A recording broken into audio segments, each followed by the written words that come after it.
sa ating pagsamba sa ikawalong simbang gabi. Dakilain natin at itaas ang pangalan ng Diyos na patuloy na nagliligtas at nagbibigay ng biyayang siksik, liglig at umaapaw.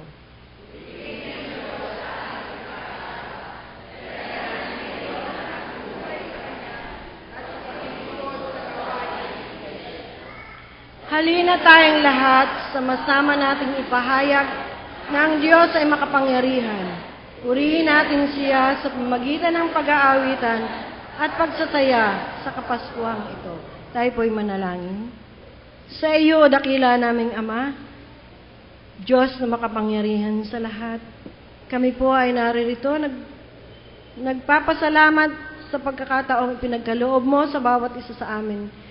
Salamat, Panginoon, sapagkat kami natitipon upang minsan pa, Panginoon, ay papurihan ka at itaas ang iyong banal na pangalan.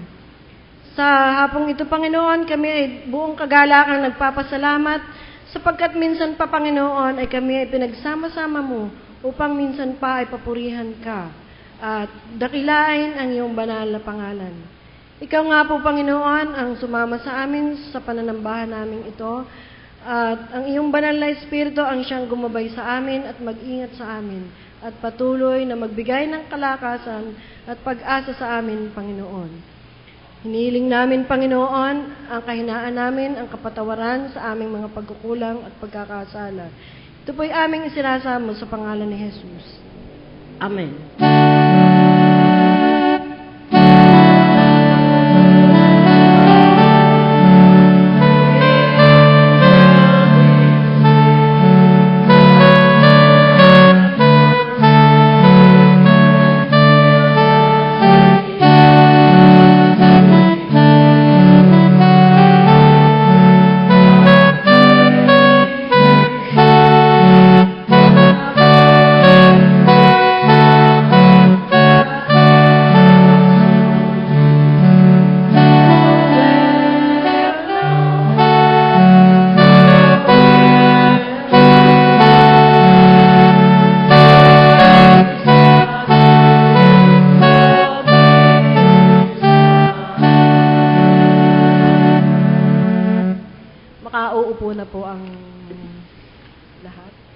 Atin pong buksan ang ating banal na kasulatan sa Lumang Tipan, sa aklat ng Isaias,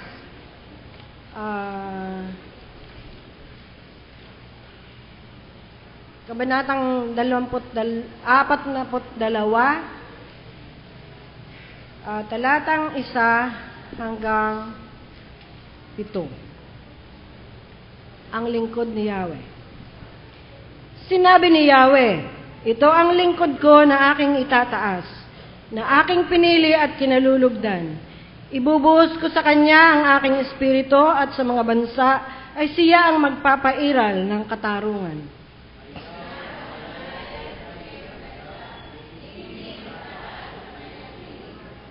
Ang marupok na tamboy hindi babaliin, ilaw na aandap-andap, di niya papatayin, at ang katarungan ang paiiralin.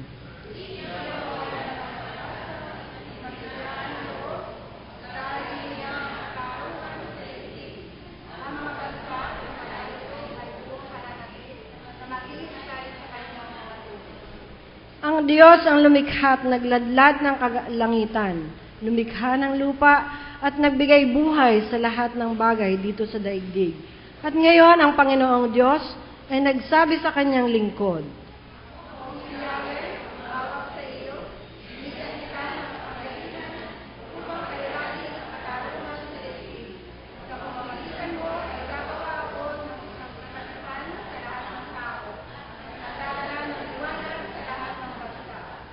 ikaw ang magpapadilat sa mga bulag at magpapalaya sa mga bilanggo ng kadiliman.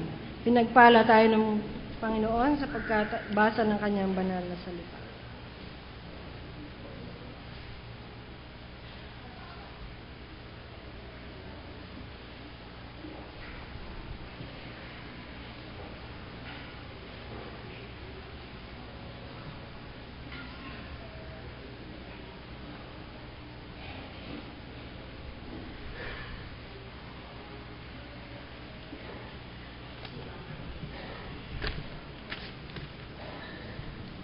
Sa ikalawang Timoteo, kasulat ni Pablo, kabanatang 3, talatang 14 hanggang 17. Ganito po ang isinasaad. Ngunit huwag mong tatalikdan ang mga aral na natutunan mo at matibay na pinananaligan. Yamang kilala mo ang nagturo nito sa iyo. Mula pa sa pagkabata, alam mo nang ang banal na kasulatan ay nagtuturo ng daan ng kaligtasan sa pamamagitan ng pananalig kay Kristo Jesus. Lahat ng kasulatan ay kinasihan ng Diyos at magagamit sa pagtuturo ng katotohanan at pagpapabulaan sa maling aral at sa pagtutuwid sa likong gawain at sa pag-akay sa matuwid na pamumuhay. Sa gayon, ang lingkod ng Diyos ay magiging handa sa lahat ng mabubuting gawain. Pinagpala tayo ng Diyos sa pagkakarinig at pagkakabasa ng Kanyang banal na salita.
Magandang gabi po sa ating lahat.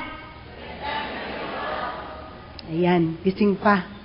Baka ko sobra tayong excited sa ating Paskuhan, hindi na tayo makinig na ating pagbubulayan sa gabing ito.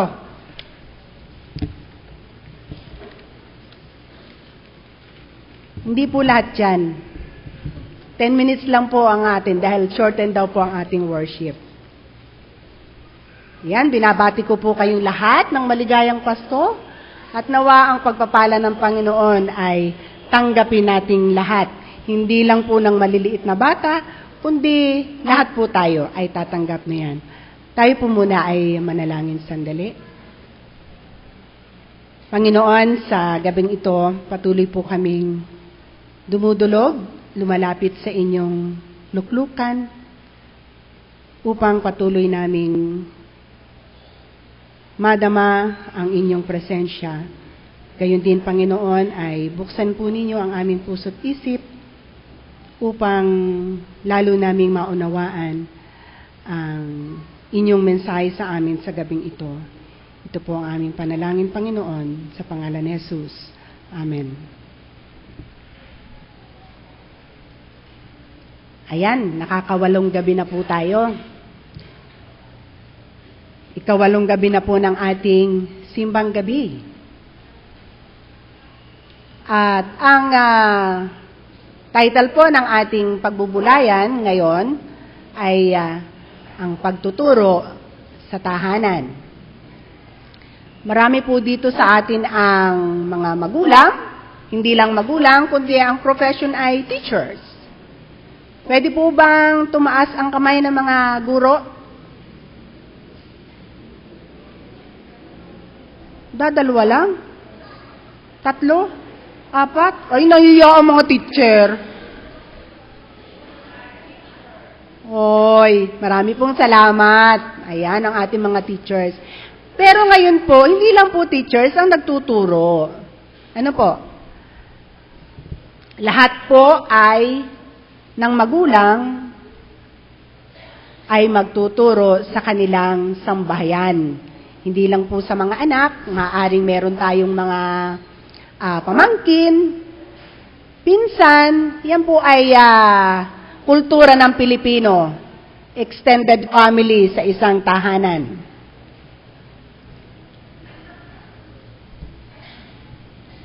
Ang pagbubulayan nga po natin ngayon, ay nasabi ko na ngayong ikawalong gabi, ay ng ating pagsamba ay ang pangunahing tungkulin ng mga magulang sa tahanan.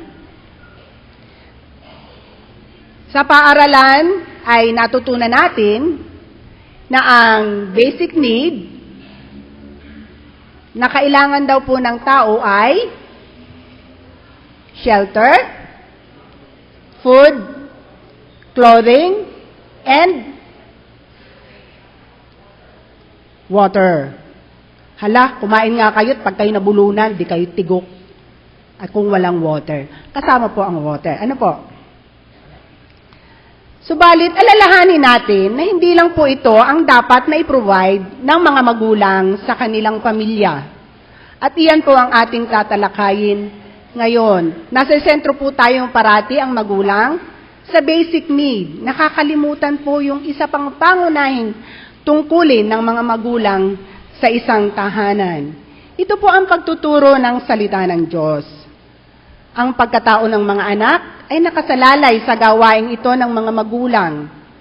Hindi po uunlad ang kamalayan ng isang bata o ng isang kabataan sa kanyang pananampalataya sa Diyos kung walang pagtuturo ng salita ng Diyos sa tahanan. Alam ko po na marami dito sa atin ang nagsitanda ng sanay na sanay sa Bible stories. Yun po ang pinaka-bedtime stories. Pero ngayon po ay mukhang iba na ang bedtime stories ng mga bata. Ano po? Siya nga, mga bata, ano ang inyong bedtime stories?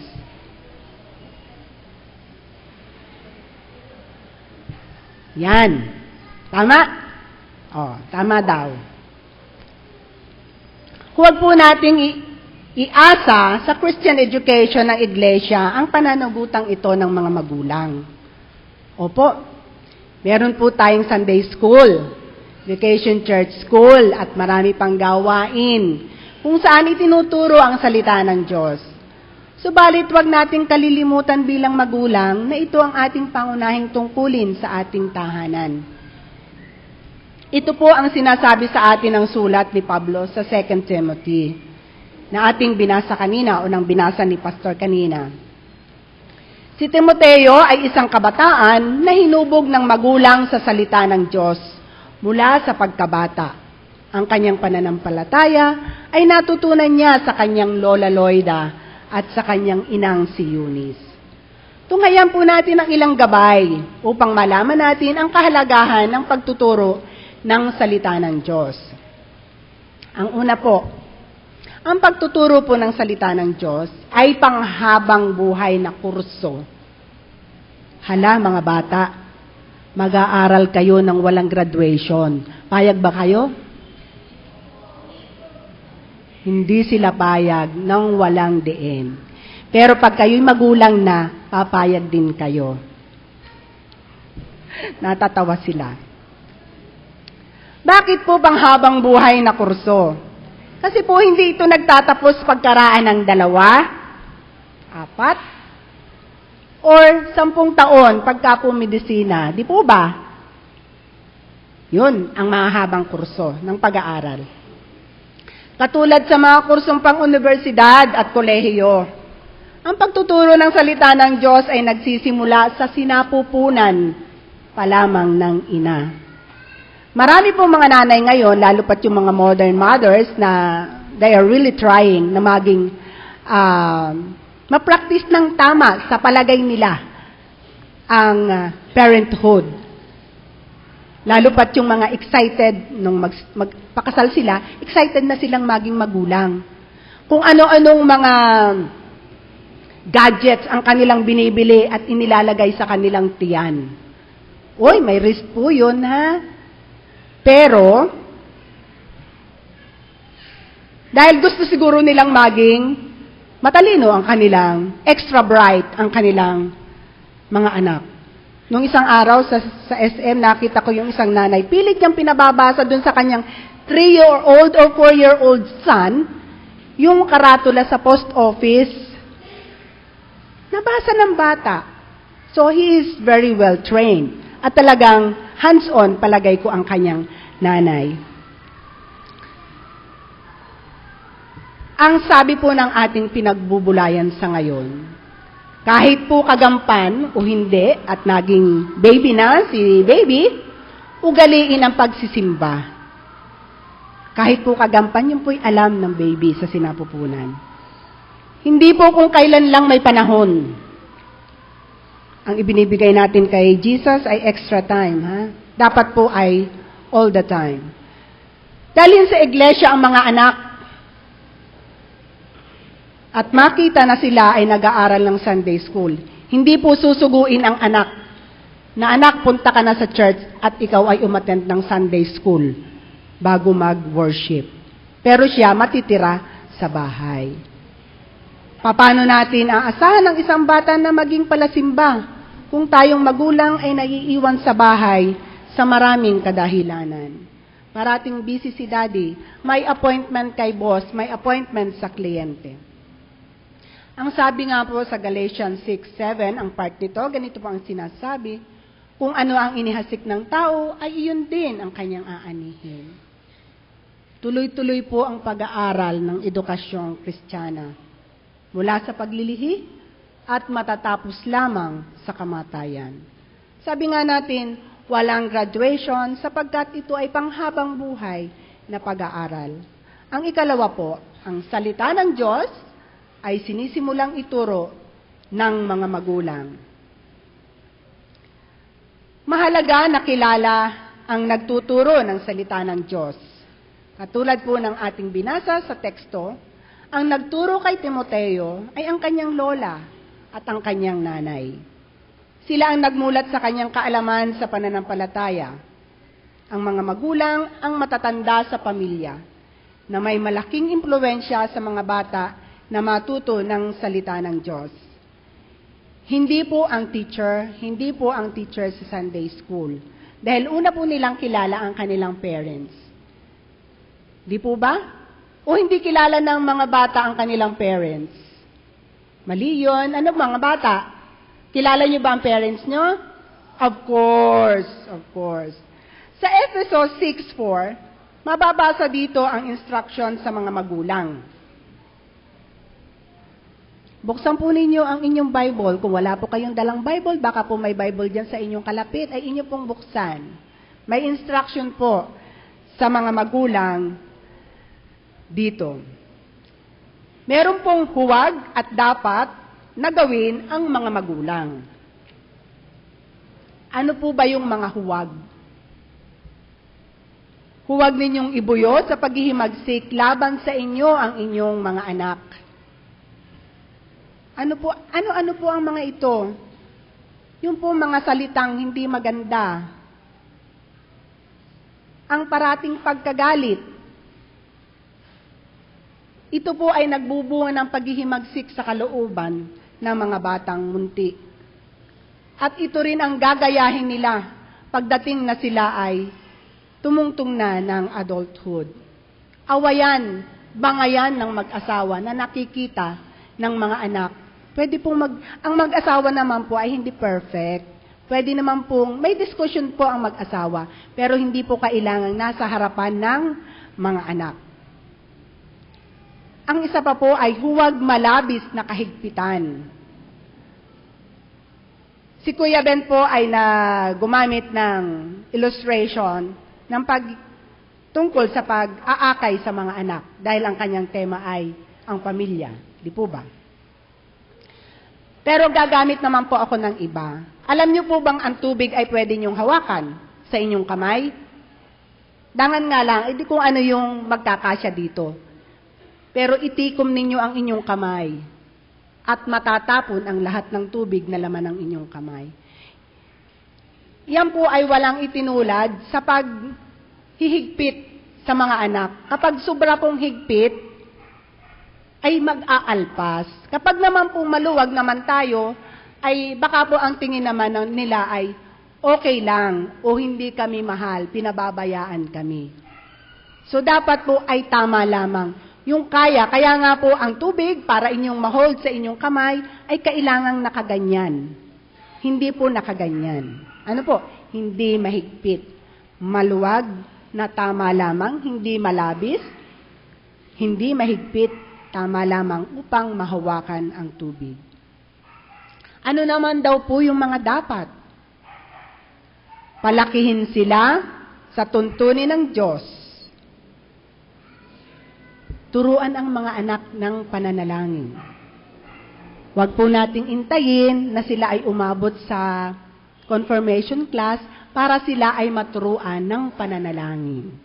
Isa po ito sa lesson ni Pastor Gaspar kapag po nagtuturo ng confirmation class.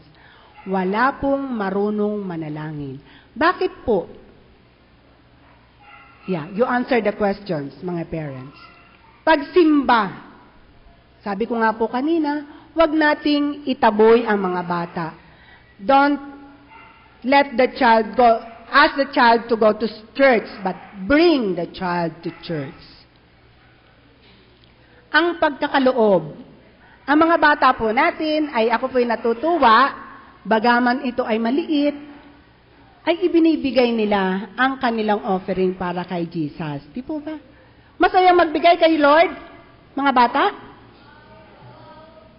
Ito po ay nakikita, kapag po ito ay napapractice natin ang tama, ang dapat nating gawin sa ating mga anak, ay ito po ay kanilang magagawa. Meron po akong mga iglesyang napuntahan na ang mga bata, nag-volunteer po ako magturo ng Sunday school, wala silang alam na Bible stories. Ay isa pong Kristiyanong simbahan. That is shocking po yun. Pero matuwa po tayo dahil ang ating iglesia, ang ating mga bata ay masisipag na pumunta sa church kasama ang kanilang mga pamilya. Ang sabi nga po sa Kawikaan 22:6, mga bata,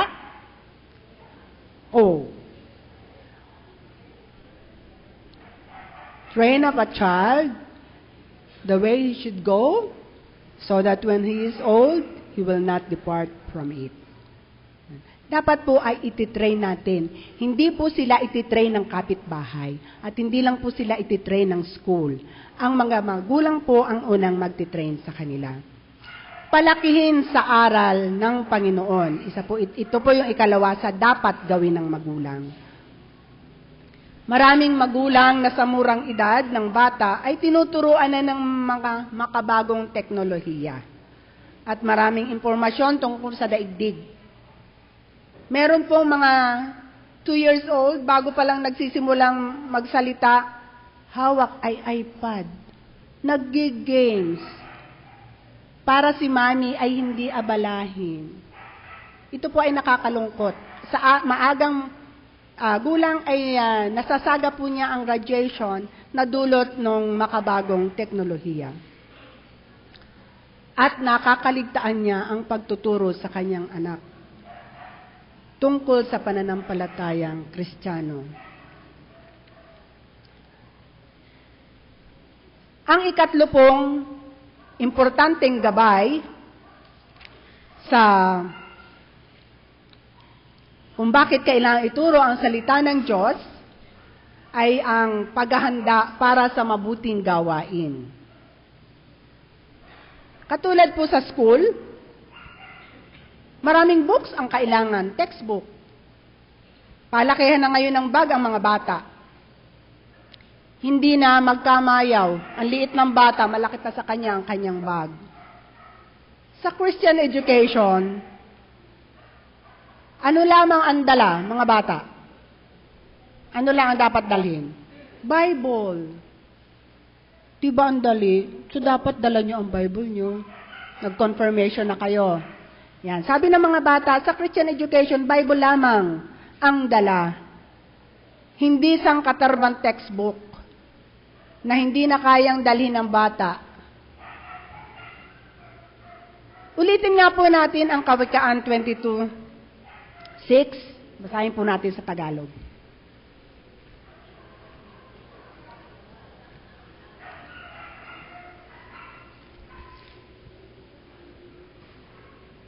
Ituro sa bata ang dapat niyang lakaran at hanggang sa paglaki, di niya ito malimutan.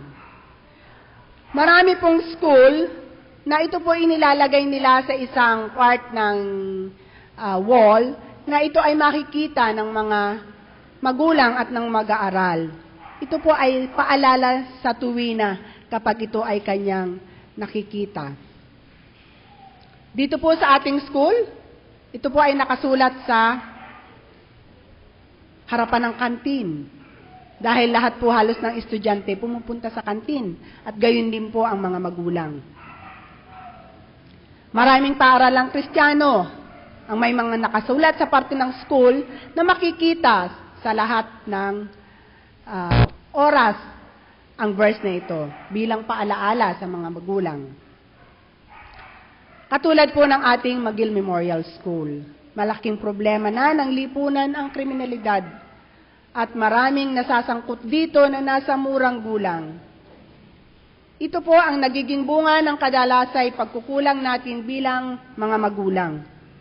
Ito po ang paalala sa atin ng teksto na hindi magiging masama ang isang tao kung sila ay palalakihin sa turo ng salita ng Diyos at makikita rin naman sa ating mga magulang. Ang buong tema ng Simbang Gabi ay tumatalakay sa pamilya. Sapagkat ito po ang buod ng Kapaskuhan. Si Jesus ay isinilang sa isang pamilya at siya ay lumaki sa turo at gabay ng kanyang magulang.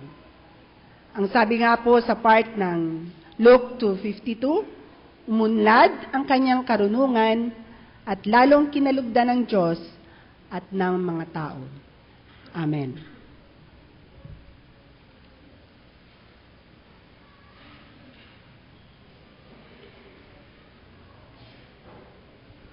Ang Kapaskuhan ay pag-aalaala sa walang kapantay na pag-ibig sa atin ng Diyos. Tayo maghandog bilang kapahayagan ng ating taus-pusong pagpapasalamat sa Kanya.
salamat po, o dakila naming Ama, sa mga pagpapala at biyayang patuloy mong pinagkakaloob sa bawat isa sa amin.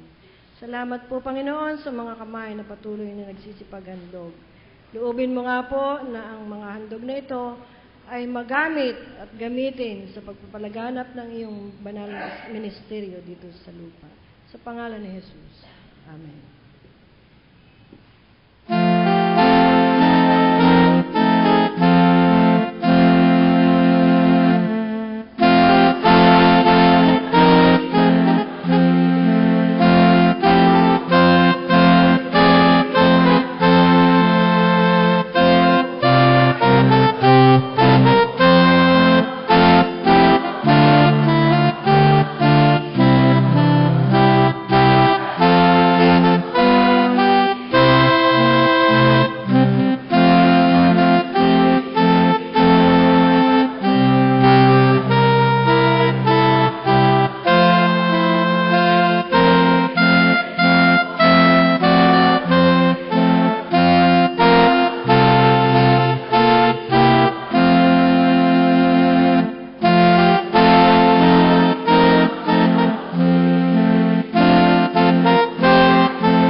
Tayo po ay manalangin.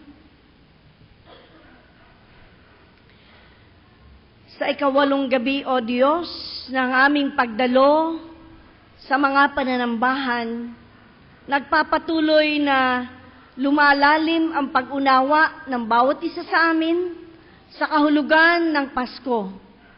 At ito rin ay nagsisilbing napakabuting daan upang patuloy na lumalim ang aming pagkakilala sa iyo bilang aming Panginoon at tagapagligtas. Salamat po, O Diyos, sa mga gabi na nagdaan, na kami ay nakarinig ng mga mensahe na nakasentro sa buhay, sa paglilingkod, sa paggaganap ng misyon ng isang sambahayan. Salamat po, O Diyos, sa mga anak mo na nagsipagdala ng mensahe at sa mga anak mo rin naman na nagbibigay ng kanilang panahon, ng kanilang lakas at buhay upang maging bahagi ng pananambahan tuwing gabi sa loob ng ilang araw na nagdaan hanggang ngayon. Kung kaya nga ang lahat ay ipinagkakapuri namin sa iyong kabanal-banalang pangalan, O Diyos na mapagpala. Tunay na ang puso ng bawat isa sa amin, mula mga munting bata mga kabataan, mga lalaki at babae na iyong mga anak, kami po ay iyong inihahanda sa pagsalubong namin, sa pagdiriwang ng kaarawan ng aming Panginoon tagapagligtas, ang aming Panginoong Jesus na isinilang doon sa sabsaban. Idinadalangin namin sa iyo, O Panginoon namin Diyos, na hindi lamang ito ang panahon ng inihahanda namin ang aming mga sarili para sa iyong pagdating, kundi higit sa lahat, sa mga dadakuhin pang panahon na kami naghihintay ng iyong ikalawang pagparito, maging handa ang aming puso, ang aming buhay, maging matatag ang aming pananampalataya, ang aming pagtitiwala sa iyo, O Diyos, na kung saan ay tunay na handa ang aming puso sa iyong pagdating, sa iyong pagbabalik. Samahan mo nawa kami, O Panginoon namin Diyos, sa pagpapatuloy namin ng gawain sa gabing ito, na kung saan kaming iyong mga anak ay magkakaroon ng dagdag na selebrasyon ng Kapaskuhan. Ang kami ay magsasama-sama sa pagsasayahan, sa paglalaro, sa presentasyon ng iba't ibang grupo, at maging sa pagsasalo-salo sa nakayanang ihandang mga pagkain. Salamat po, O Diyos, sa iyong mga anak na nagsisipaghanda ng mga ganitong gawain, sa mga manggagawa ng iyong iglesia na nagsisipaghanda upang maging maringal ang aming pagsalubong sa iyong pagdatal.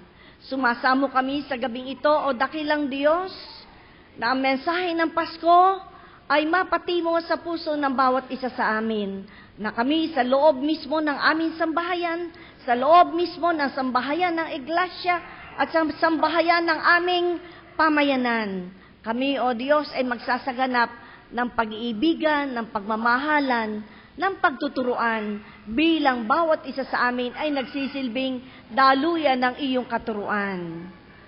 Loobin mo po, O Diyos, na mapagpala na sa pagtatapos ng aming pananambahan sa gabing ito, ay tatanggapin ng bawat isa ang iyong banal na pagpapala, at ako nawang iyong abang lingkod ay maging karapat-dapat na maging daluyan ng iyong pagpapala para sa bawat isa. At ngayon, ang masaganang pag-ibig ng dakilang Diyos ang tanggapin ng bawat isa sa pamamagitan ng dakilang Mesiyas na hinihintay natin ang kanyang pagdatal. Tanggapin ng bawat isa ang bagong buhay sa pamamagitan ng kaligtasang kanyang dala sa ating buhay at sa buong sanlibutan. Gayon din, tanggapin ng bawat isa ang banal na pakikipisan, pamamatnubay at maging pagtutuwid sa pamamagitan ng makapangyarihang pagkilos at pamamatnubay ng Espiritong Banal mula sa sandaling ito hanggang sa mga dadakuhin pang panahon. Amen.